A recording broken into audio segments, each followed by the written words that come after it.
आपल्याला माहिती आहे की त्या सत्तेमध्ये आम्ही होतो. आज जसा आमचा छोटा रोड आहे तसा छोटा रोड आमचा त्यावेळी होता. त्यामध्ये काही त्रुटी झाल्या.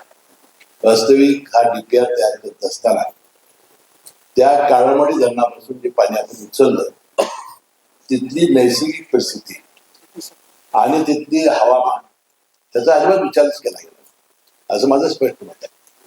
आणि बराच काळ यामुळं आपला काळ गेला. तिथं हवामान कसं आहे, वारं कसं आहे, पाणी किती दिवस तिथं उतरत नाही याचा अभ्यास न करता सोळापूर सारख्या शहरातून ती पाईपलाईन देणं या बऱ्याचशा जशा त्रुटी झाल्या की गावामधून झाल्या आणि त्यामुळं काही त्रुटी तयार झाल्या. आता याच्यामध्ये काय व्हायला लागलं होतं की पाण्याच्या ज्या टाक्या होत्या त्या पूर्णपणानं व्हायला लागल्या होत्या. त्या झाल्या नाहीत. डिस्ट्रीब्युशन आहे तेच केलं आपण आणि त्यामुळे त्रुटी झाल्या.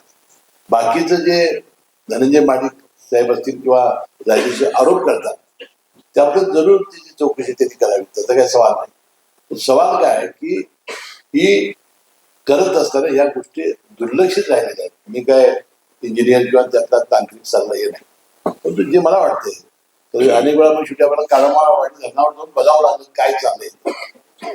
अनेक वेळा आम्ही जाऊन भेटी दिल्या.